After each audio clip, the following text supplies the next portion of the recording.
Sharma. I am biology mentor of Nidhi classes model town Karnal. आज हम topic पढ़ेंगे nutrition. Nutrition means मतलब अगर हम कोई भी काम करते हैं, मतलब अपनी डेली एक्टिविटीज़ के लिए हमें कुछ भी एनर्जी चाहिए होती है, तो वो एनर्जी हमें कहाँ से मिलती है? तो हम जैसे कुछ भी खाना खाते हैं तो उससे हम जो न्यूट्रिशन लेते हैं उससे हमें एनर्जी मिलती है, जिससे हम अपनी डेली लाइफ की अलग अलग एक्टिविटीज़ को परफॉर्म करते हैं। अलग अलग एक्टिविटीज़ कौन सी हो सकती है? जैसे हमें रेस्पिरेशन, डाइजेशन, एक्सक्रीशन, अलग अलग प्रोसेस के लिए हमें एनर्जी की रिक्वायरमेंट होती है। तो वो हमें कहाँ से मिलती है? वो हमें मिलती है भोजन से।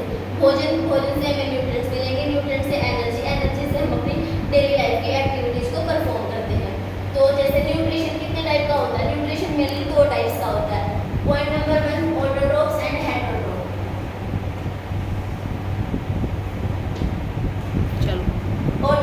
ऑटोट्रोफ्स क्या होते हैं? ऑटोट्रोफ्स होते हैं मतलब ऑटो मीन्स स्वयं, और ट्रोफ्स मतलब जो खाना बनाते हैं, मतलब जो अपना खाना स्वयं बनाते हैं, उनको हम बोलते हैं ऑटोट्रोफ्स। ऑटोट्रोफ्स में मेनली कौन आते हैं? प्लांट्स आते हैं, कुछ बैक्टीरियाज आती हैं, वो आते हैं ऑटोट्रोफ्स के अंदर। और हेटेरोट्रोफ्स के अंदर क्या आते हैं? जो मतलब अपना खाना किसी दूसरे ऑर्गेनिज्म से कंज्यूम करते हैं, मतलब किसी और की हेल्प से खाना लेते हैं। उसमें क्या आती है? हमारी मेनली फंजाई आती हैं, एल्गी आते हैं और ह्यूमन बींग्स आते हैं, जो अपना खाना किसी और मीडियम के थ्रू लेते हैं। ऑटोट्रोफ्स यानी कि उसके अंदर आते हैं ट्रीज। तो ट्रीज अपना खाना खुद कैसे बनाते हैं, अब हमें ये पढ़ना है।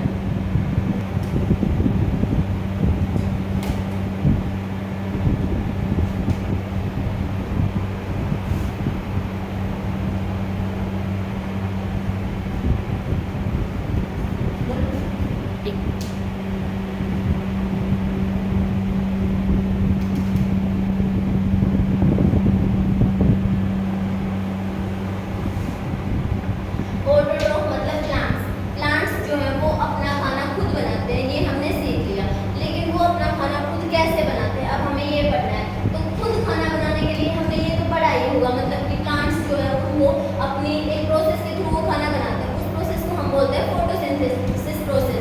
तो फोटोसिंथेसिस प्रोसेस जो होती है वो होती है सनलाइट की प्रेजेंस में। और प्लांट्स के पास ऐसा क्या होता है कि फोटोसिंथेसिस प्लांट्स कर सकते हैं? तो प्लांट्स के अंदर होता है क्लोरोफिल, जिसके थ्रू वो सनलाइट से अपना फूड बनाने में हेल्प मिलती है उनको। तो अगर हमें पढ़ना होगा तो मतलब फोटोसिंथेसिस की मेनली 2 जो इम्पोर्टेंट फैक्टर्स है वो क्या क्या है? पॉइंट नंबर 1 है सनलाइट और नंबर 2 है क्लोरोफिल। सनलाइट, तो सनलाइट क्या होती है? सनलाइट मतलब डे टाइम में जो प्लांट्स हैं वो सन की एनर्जी एब्जॉर्ब, सन की जो लाइट है उसको एब्जॉर्ब करते हैं, यानी कि उस एनर्जी को कन्वर्ट करके अपने फूड वाली एनर्जी में कन्वर्ट करते हैं। और क्लोरोफिल क्या होता है? जो प्लांट्स की जो ग्रीन लीव्स होती है उनके ऊपर जो एक स्टोमेटा होता है, स्टोमेटा के अंदर होता है क्लोरोफिल। जो क्लोरोफिल क्या करते हैं? जो एनर्जी है उसको कन्वर्ट करते हैं किसके अंदर? फूड एनर्जी के अंदर। तो हमें जो फोटोसिंथेसिस प्रोसेस है उसकी जो हम मेन रिएक्शन पढ़ते हैं उसके अंदर क्या होता है? एक तो हमारे पास होता है H2 यानी कि वाटर मॉलिक्यूल्स होते हैं, और दूसरी हमारे पास क्या होती है? CO2 होती है। प्लांट्स के पास CO2 तो होती है जो हमें इन्वायरमेंट से मिलती है, और फिर जो फोटोसिंथेसिस प्रोसेस के बाद क्या करते हैं? वो हमें ऑक्सीजन प्रोवाइड करते हैं, जो कि उनका एक एंड प्रोडक्ट होता है और जिसको हम ह्यूमन बीइंग्स अपने ब्रीथिंग वगैरह एक्सरसाइज के लिए यूज करते हैं। तो इसके जो मेन जो सब्स्टिट्यूएंट्स के फॉर्म में लेते हैं वो किसके लेते हैं? तो वाटर मॉलिक्यूल्स को लेते हैं, और दूसरा लेते हैं हम CO2 गैस को। और इसके बाद क्या करते हैं? वो सनलाइट का यूज करते हैं और क्लोरोफिल का यूज करते हैं, जिसके बाद कन्वर्ट कर देते हैं ग्लूकोज और ऑक्सीजन के अंदर उसको कन्वर्ट कर देते हैं। क्लोरोफिल और सनलाइट की प्रेजेंस के बाद उनके